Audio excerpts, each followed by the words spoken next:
Welcome back, everyone. It's Mary with Happy Pine Soap. Today I'm going to be showing you a brand new recipe.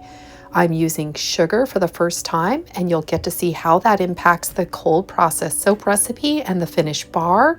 I'll be lather testing it, and we're doing a brand new technique called the Spoon Plop. I really hope you enjoy this tutorial. Let's get started. Hey everyone, it's Mary with Happy Pine Soap. Welcome back to my channel. Today I'm going to try a brand new recipe. I've never made this one before. I whipped it up in soap calc tonight and I'm going to try it tomorrow. And I also am going to use coconut water instead of my distilled water. Any type of liquid that has some extra sugar in it really improves lather. So I'm going to see if this creates a really luxurious kind of lathery bar that has tons of bubbles as well. But in order to do that, sugar and lye, by the way, no bueno. They do not mix well. It can volcano upwards with extreme force and create lots of mess all over your counter, and God forbid it burn you. So this is something that you want to take extra precautions with. And so I will go into detail right after this and show you how you can do this with a bit more safety. All right, so let's get started. I happen to have some olive oil pomace that I want to get rid of because I've had it for over a year and its shelf life is 2 years. As you see here, this is from Brambleberry. So I just kind of wanted to use this all up. So that's why I created this new recipe with this particular oil in mind. You could absolutely just use regular olive oil instead of this pomace, which is a little bit different than normal olive oil. And I have the coconut water here as well. And as you see, it has naturally occurring sugars right here, 10 grams.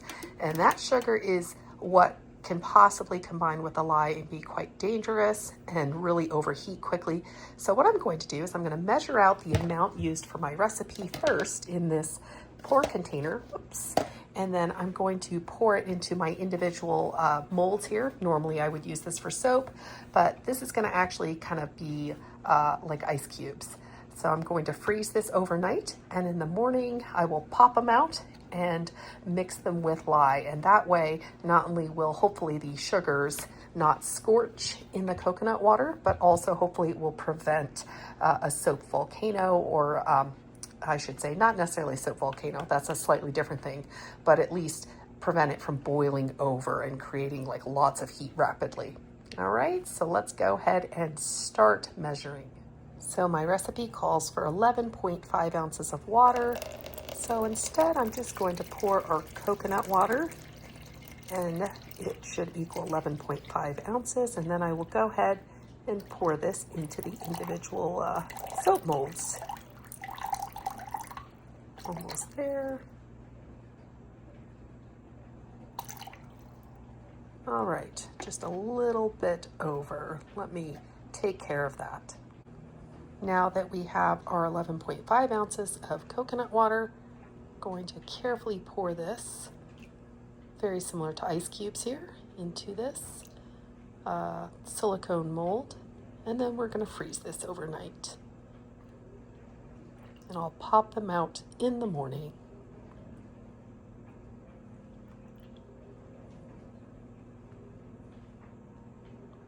The design that I'm going to be using is from this wonderful book, Soap Crafting by Anne Marie Fayola.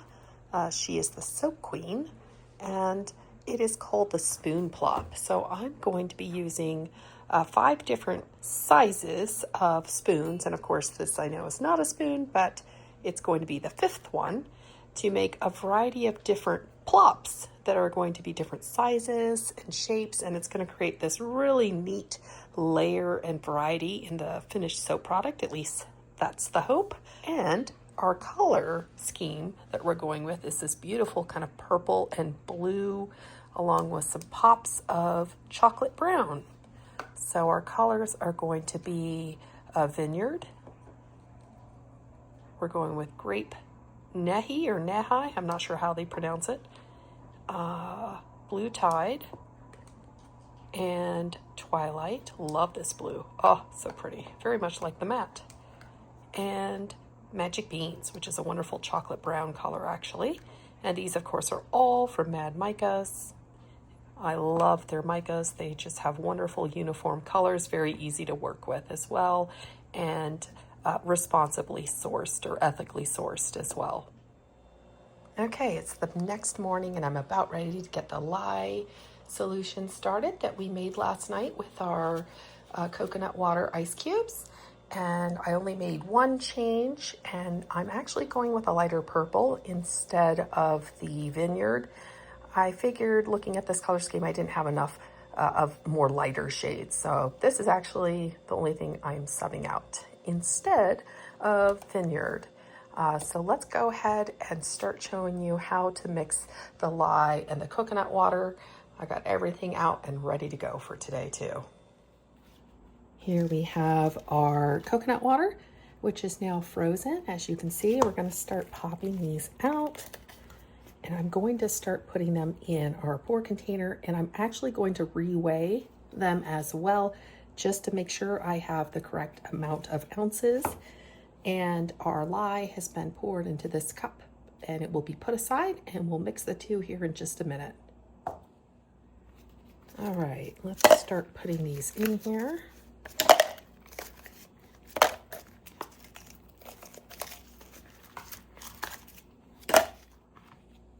All right, we are very close to that 11.5. Get the last little bits. And because we're not quite there, what I'm going to do is fill the rest with some distilled water so that this is 11.5. I've actually gone outside now, and we're going to do this outside just to make sure that there's no fumes staying inside the house, just to be on the safe side, and in case it rapidly pours over, it's not going to ruin any counters, for example. So let's go ahead and try this, shall we? Pour in our lye, and let's hope it does not get too hot. All right, we're finally getting it down where I can stir it a little bit easier. This is really only taking a few minutes, not very long at all. But now I can finally stir it. I'm going to keep stirring until this is completely dissolved. All right, here we are. The lye is mostly dissolved. I'm just continuing to stir to get any small bits at the bottom. Our solution has turned that bright orange. I read about that last night. That was a warning several soapers gave with coconut water, but they said it did not change the color of the finished soap. So let's hope that that holds. But thank goodness I'd read that, or I might be highly concerned. So lye solutions with sugar, say like milk and whatnot, they can absolutely discolor, so just be aware of that. But that's why I tried to do it with the ice cube method, so that it didn't scorch it or burn the sugars. That's what I was trying to avoid. You don't want to burn the sugars. So yeah, it's definitely discolored, but let's hope the finished soap, you will not know the difference. I've brought our lye solution back inside, and as you can see, because of the ice cubes, the mixture itself only got to about 109 degrees. So a lot gentler heat than if I had not done those ice cubes. Normally lye solution, when you make it fresh, it can get up to like 150 plus degrees. It's very, very hot normally. By the time you're done stirring, you know, it can easily be 140, 150 still, if not even higher. So that's why we don't want to scorch anything with sugar. So the ice cubes effectively reduce it, so it's more of a gentle heat instead of a blistering hot furnace type of heat. I have our hard oils ready to start melting. We have a combination of shea butter, cocoa butter, we have coconut oil, and palm oil. This is a vegan recipe, so let's go ahead and get these melting, and then we'll move on to our soft oils, or our liquid ones at room temperature. Our soft oils are going to be castor, avocado, again the olive oil pomace, and last but not least, high oleic sunflower oil. All of the oils are now melted and combined, and the temperature of our oils is about 100 degrees. So while this is cooling just a bit more, I'm going to get to mixing our mica colors. Here are all of our micas ready to go for blending. I used 1/2 teaspoon mica to 1/2 tablespoon lightweight oil.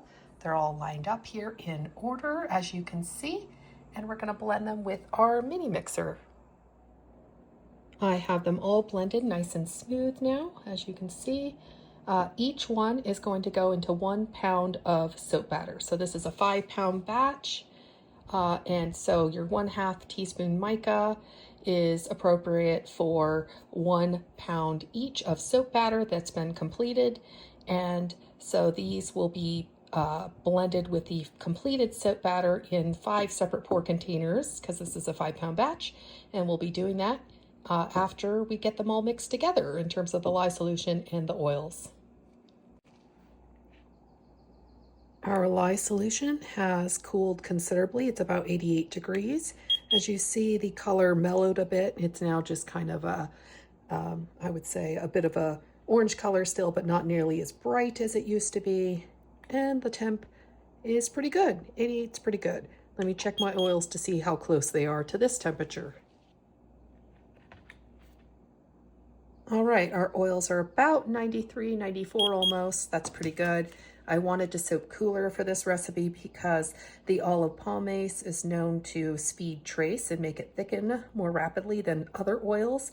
And I've never used this recipe since it's brand new. I created it last night, and I'm not sure how these oils are going to behave once the lye solution here hits them, right? As soon as the lye solution hits these oils, it's going to start saponification and a chemical reaction.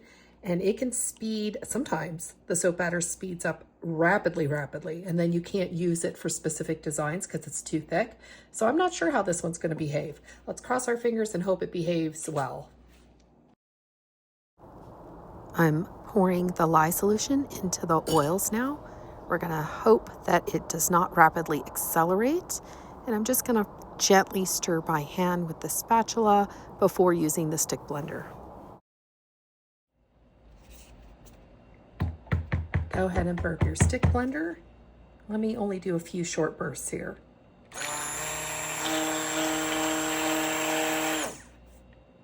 I don't want to overblend, again, because I don't know how this soap batter is going to behave.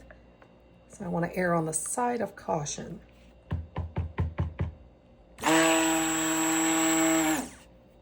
That probably is pretty good, just barely to an emulsion. I don't want to overblend here and have it start thickening up too quickly. I mean, I can already tell it has some thickness to it. It's still thin, very thin trace, but I'm going to stop right there. All right, we're going to weigh out our fragrance oil. This one is supposed to behave well in cold processed soap, again by Brambleberry, the soap queen. And it's not supposed to discolor, so let's weigh out the correct amount that her website said for this fragrance and this soap weight.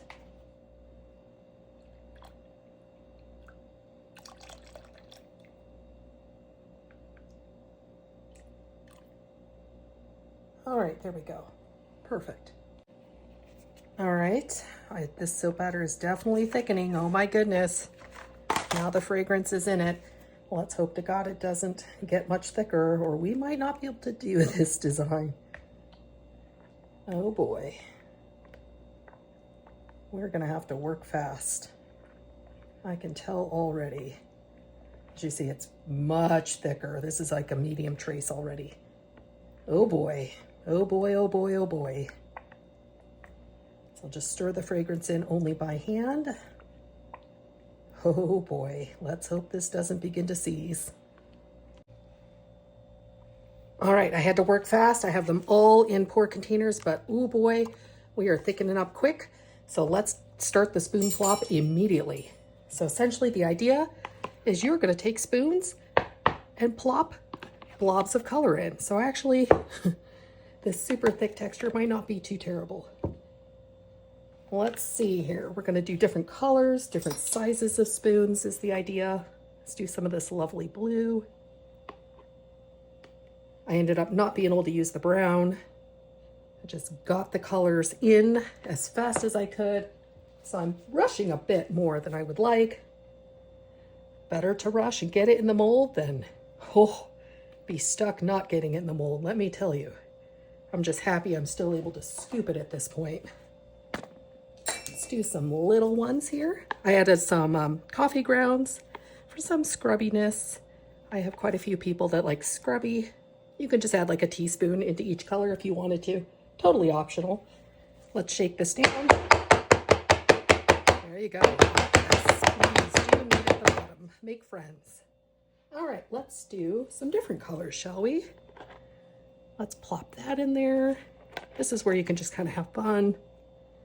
Do whatever colors you want, wherever you want. Doesn't have to be any particular order. Let's do a little purple there. Maybe a little of this color here.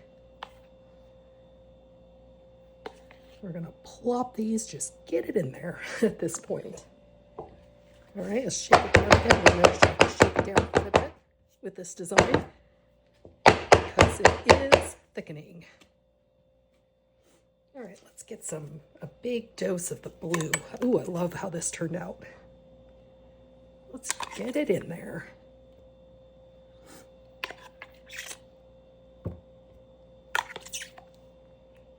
All right. Ooh, I am making a mess. Panic! But you know what? This is actually, it's okay. We're doing it. It's behaving itself more than I thought it would. Thank the Lord God. My goodness. Get it in there. Yeah. Shake it down. I like to kind of scrape it when I can. All right, let's do, ooh, how about some of this? Actually, no. This is where it's kind of fun. You get to play with putting the colors wherever you want. I'm gonna take this out here. It's getting in the way.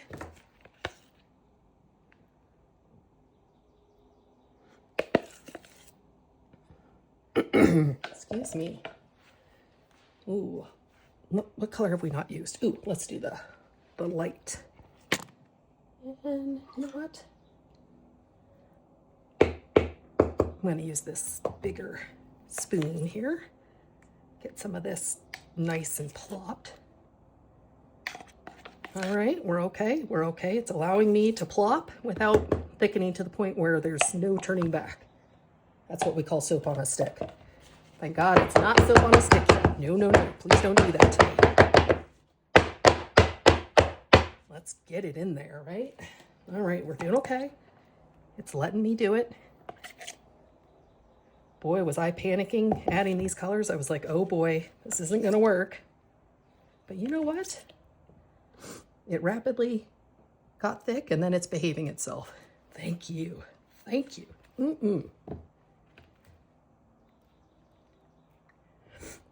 All right, let me, ooh, this is a messy project. Scrape this off here. Set it aside as well. All right, let's do some of that dark, beautiful dark blue, I think. Shake it down first.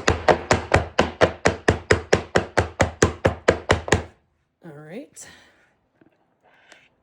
Beautiful dark blue. It's that twilight color, I believe. Scrape that off. I have too many spoons in here. You know what? Let's just get the color off the spoon. Why don't we?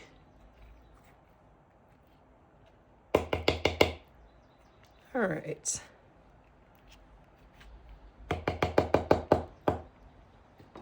And then we got another spoon in here. Boy, I was panicking. Let's just plop those right in, shall we? I hate wasting soap.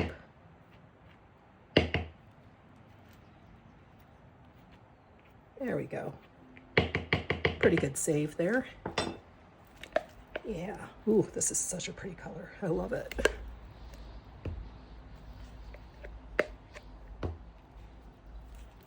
Almost done with this beautiful blue. We'll scrape it out right at the end. Really good. I think we need more of this wonderful lavender color. And I did the same thing and panicked with multiple spoons in this one. That's okay.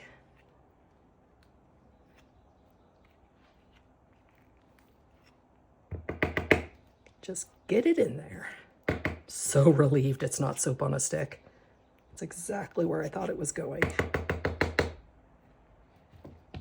And then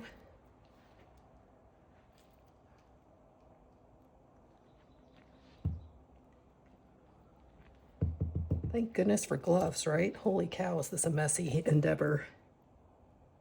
And you always want to make sure you follow all the soaping safety rules because lye is incredibly caustic. And at this point, the soap batter would be burning the heck out of your skin. It would not be pretty.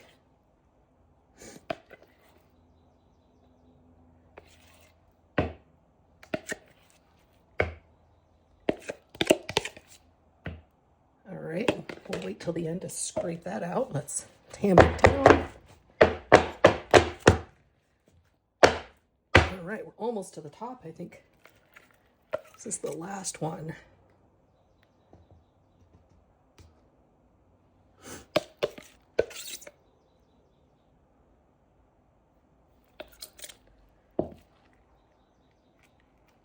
This reminds me of being a kid, like Play-Doh and art projects where you'd get your hands all messy.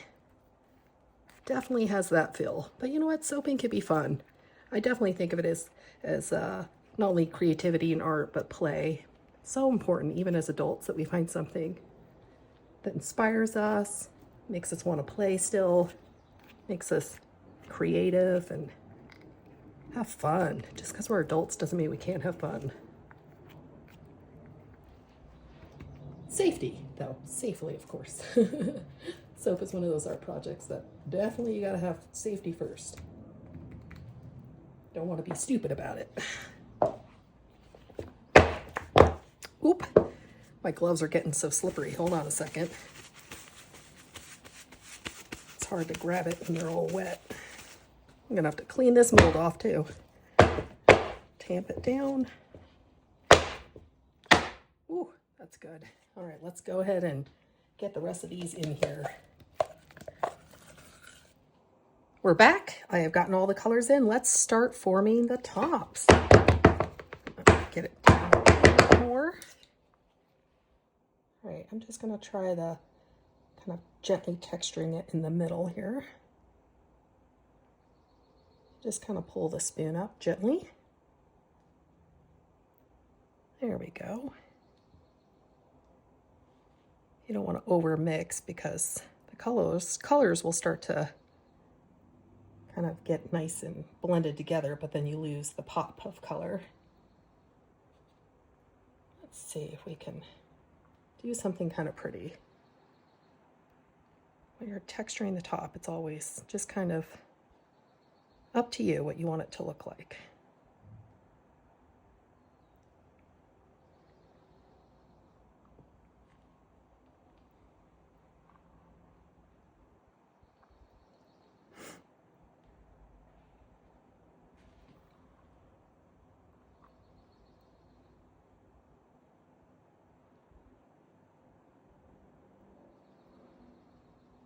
There we go.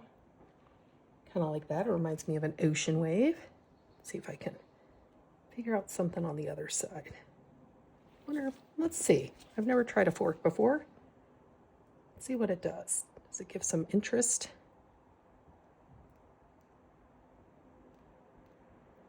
All right, do I like it? Sure. Why not? Do kind of a...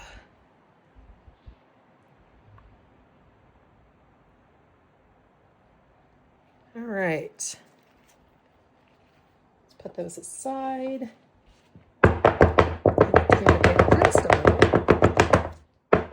so high here above the mold. This is a 5-pound mold, by the way. I believe I got this also from Brambleberry. All right, I think that's good. I'm gonna C-pop this, all right, which is oven process. I'll be right back. And one last thing before I stick it in the oven, I think I'm going to put some sparklies on it. This has kind of a ocean type of unicorn feel to the color scheme. So I think it needs some sparkles. Why not? This is a mica duster. You can also get this from Brambleberry. And it It's a nice thin film of the mica without overdoing it. So it's quite handy. All right, I think we are nice and shimmery now. Show you how pretty that is. All right, let's oven process this. If you don't know what oven processing is, this is basically where you're putting the finished soap into the oven that's already been warmed and preheated. So basically you're turning your oven on to the lowest temperature. Mine is 170 degrees. Put your soap in there, turn the oven off, make sure to turn it off. You're going to go ahead and turn the oven light on, which helps to retain heat. And then you can leave it there for 3 to 4 hours. The idea behind oven processing is basically the soap will harden a lot faster. It goes through saponification faster. It's ready to cut faster. And I think it also reduces soda ash as well because of the speed of saponification. It's been about 5 hours and I've taken the soap out of the oven. I'm going to wait another about 3 or 4 hours before I cut the soap. It's pretty warm still and I want it to be completely cool before I cut it. But this loaf should be done around the 8 or 9 hour. You don't want to wait too long or you can break your wire cutter. All right, it's been 8 hours later. As you see, our loaf is done. It actually is pretty hard, all things considered, where I'm not having to take too much caution holding it, actually, surprisingly. Let's go ahead and cut it and see what our first bars look like.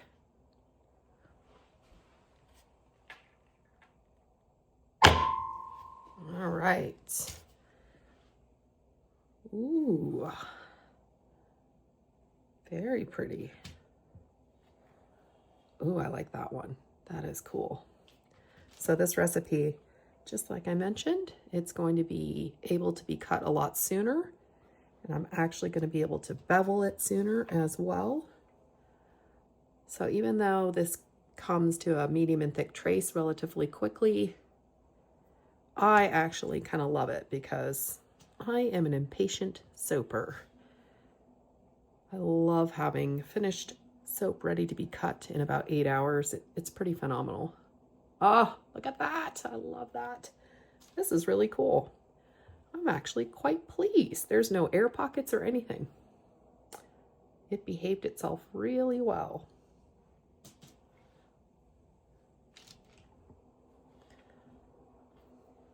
Ooh, stripey. Very cool. And last but not least, our end piece. And then I'll cut the other bit of the loaf. All right, here's the end of the loaf.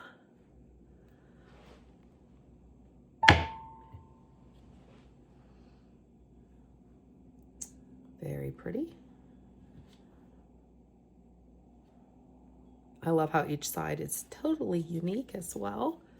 It's just kind of a fun artistic bar. Each bar is completely different than the last. Ah, so cool.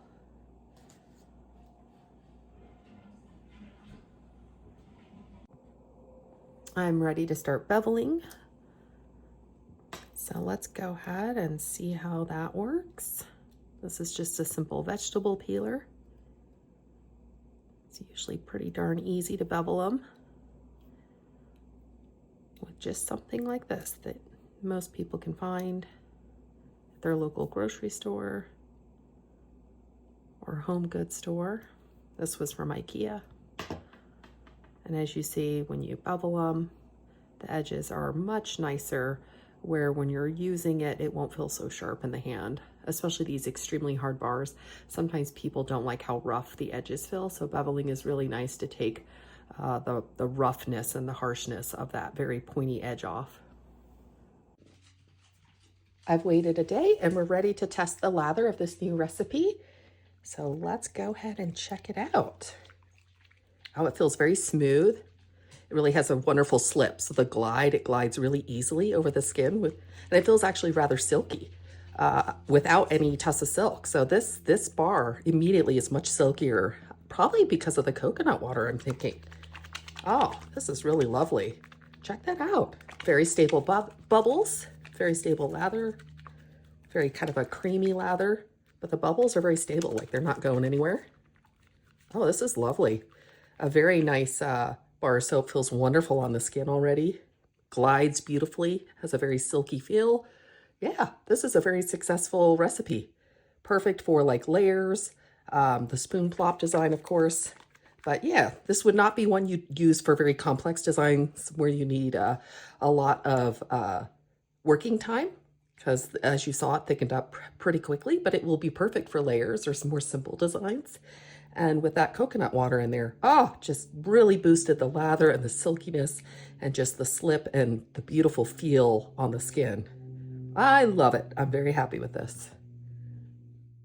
Thank you so much for watching. I really hope my latest tutorial has been super helpful.